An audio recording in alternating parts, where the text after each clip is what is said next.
are listening to The W.A.S.S Show. Is that our theme song? With Patrick the Cat Gaffney. That's right. Straight from the Mighty Ducks. And your host, as always, Boom Goes the Dynamite. Was the character in the Mighty Ducks name? I know there was a character named Gaffney, and like we always thought that was a Julie the Cat Gaffney, actually. Julie the cat. Okay. Yeah, Julie the Cat. Those were in the later Duck movies when I became like kind of a middle-aged, the middle teen years, when those movies just aren't cool anymore. Yeah. Wanted to watch stuff like Die Hard, Nightmare on Elm Street at that point. So right now we're already a minute in, second episode. Ep.02 Gaffney Boogaloo. That's right. With everything too, I like to put Boogaloo on it. It's just me. Yeah. 80s kids. First things first, this is a wrestling show and stuff show. So, a little bit of wrestling, a little bit of stuff. Sometimes we're going to have a little more stuff. I think this is going to be a little more stuff episode. Right. Well, because it's a dead time of year for wrestling. Yeah, let's talk about the dead time.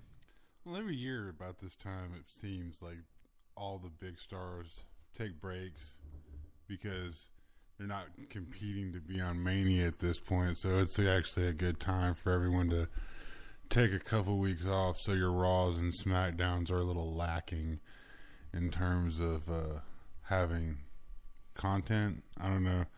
We're not really watching tonight's show live. No, we're actually not watching it at all. The only thing I plan on watching, which I'll watch on my DVR, of course, will be the Divas Battle Royal. Well, I'll watch the whole show, even if most of it is on fast forward. Well, that's the benefit of Hulu Plus. You get your best 90 minutes. You may not get the Divas Battle Royal with Hulu Plus, with them only giving you the 90 minutes, and the Divas usually getting the shaft in that type of scenario. No pun intended. No pun. Actually, pun intended. Yeah, who am I kidding? We're honest. We're WWE guys. Right. We're not going to talk about New Japan Pro. We're not going to really jump into all these other. Although, I have an appreciation for those things. Oh, yeah. I like Lucha Underground, but I'm not going to sit and talk to you. Right. Well, there's just plenty of people doing that. Most of the kids on the internet don't want to talk about WWE, unless it's in some kind of negative light, because, it's one of those things where it's just all of a sudden it's not cool. That's the internet fans. They're always going to be. There's always going to be those people that just want to be dicks for the purpose of being a dick. Well, it's funny you say that, because we're gonna take it just a step back. People just want to be dicks. And I know your music tastes. I know my music tastes. But when I say this statement to you, Nickelback is not a horrible band. And I have somebody just like, what are you talking about? You got no taste. I've got to ask them, what exactly merits them being bad? They're corny, bro. They're straight corny. Just... Air Supply was corny. Yeah, but Air Supply was corny, and look, it's just, here's the thing.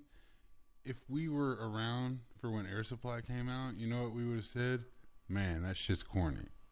Right? Now, of course, over time, you develop this weird appreciation for that, because that's what I would have to say. I used to listen to a lot of 80s one-hit wonders, ironically, to irritate and annoy people.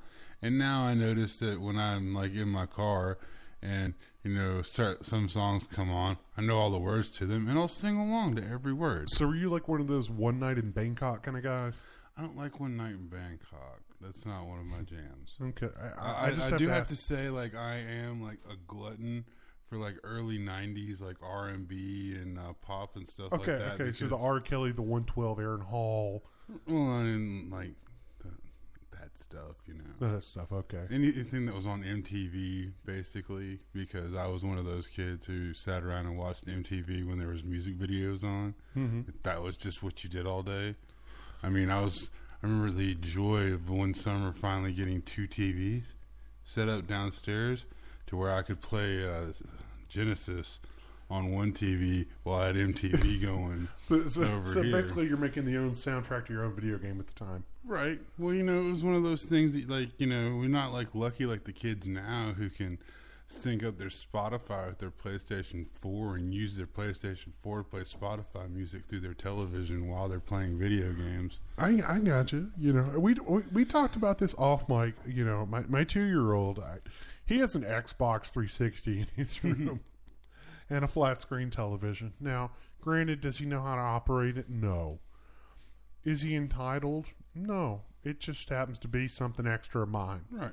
You know, and you did not buy those things with the specific purpose of giving your 2-year-old an Xbox 360. Oh, hell and no. a flat screen. You happen to have a flat screen and an Xbox 360, and hey, you know, if you're not going to be using them, you might as well just throw them in the kids' room because, you know, I understand like what you go through as a parent, to where sometimes it's just easier to be like, look, here's Thomas the Train or whatever the hell it is that your kid's watching these days.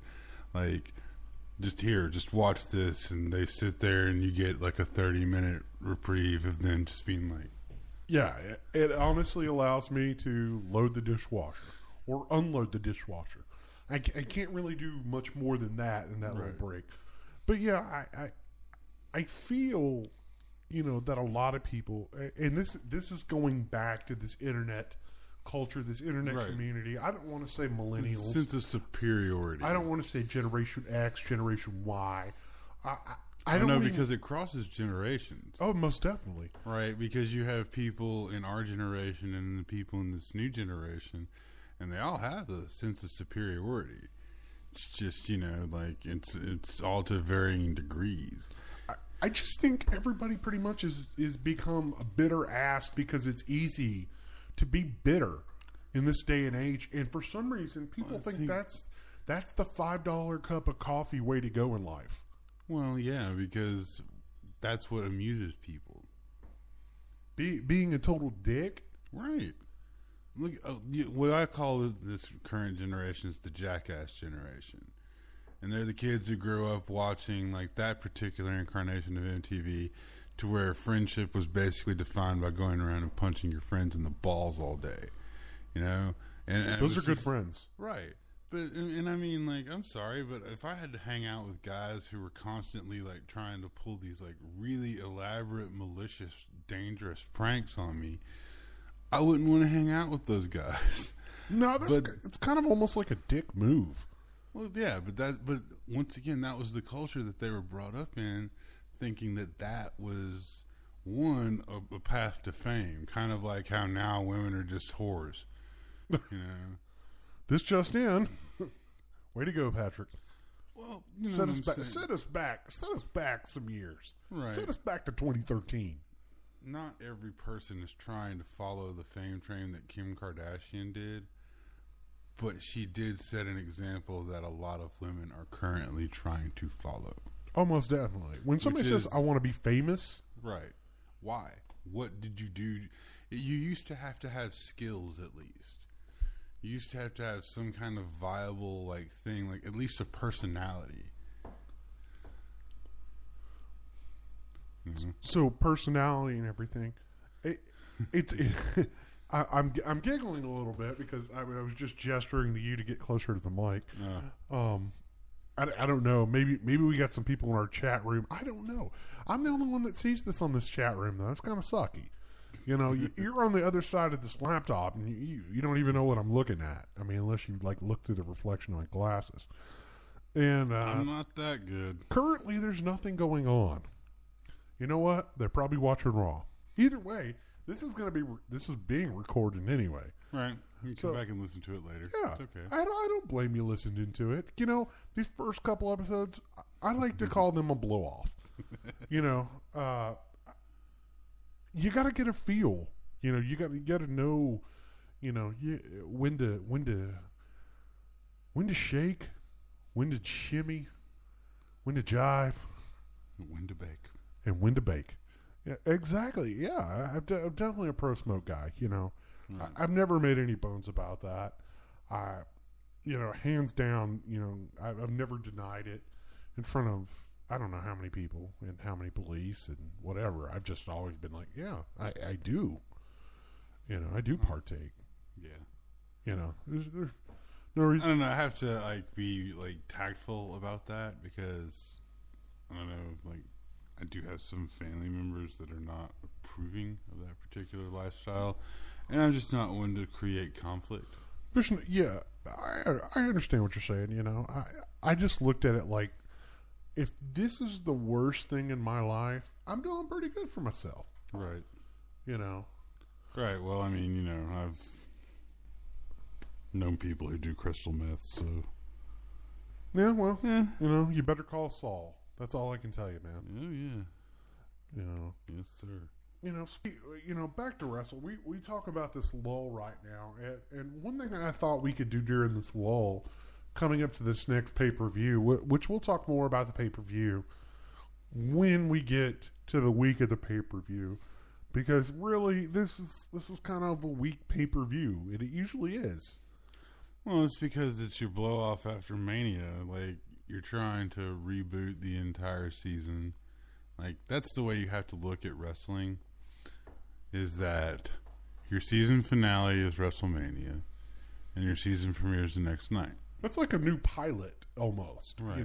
It's not even like season 2, episode 1. It's you have to because you have to establish certain things at that point. One thing you're going to be doing at this time of year is you're going to try to bring in some new characters to establish, like they've done with Neville, with this whole Sheamus reboot, which I'm pretty happy that they changed his music finally. Sheamus was looking mean, man. And he does kind of look like Angry Zoidberg, though. That's all I'm saying.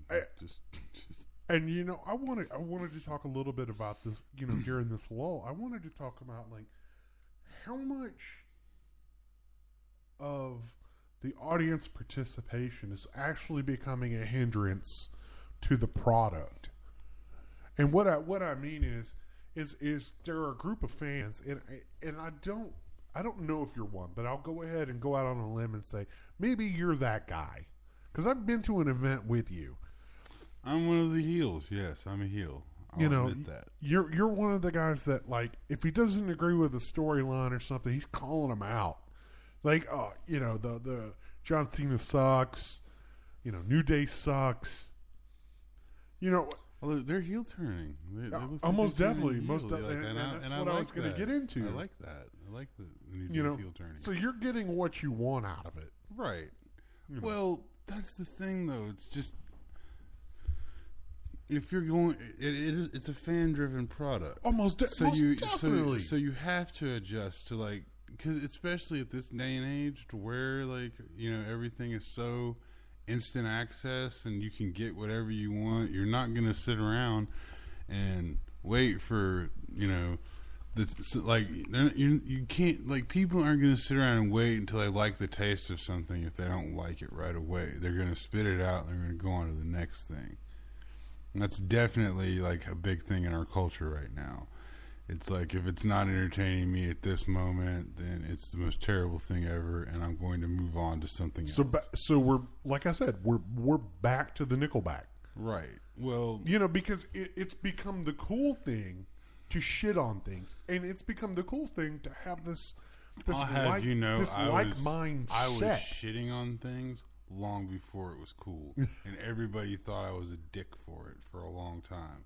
And now that I'm at a point in my life to where I'm finally because the way I look at things is things are subjective. Once again, you and I are wrestling fans. Yeah, most definitely. But, people would look at us and be like, and it's okay, well, you don't understand, how it makes me feel, so, I'm not going to take a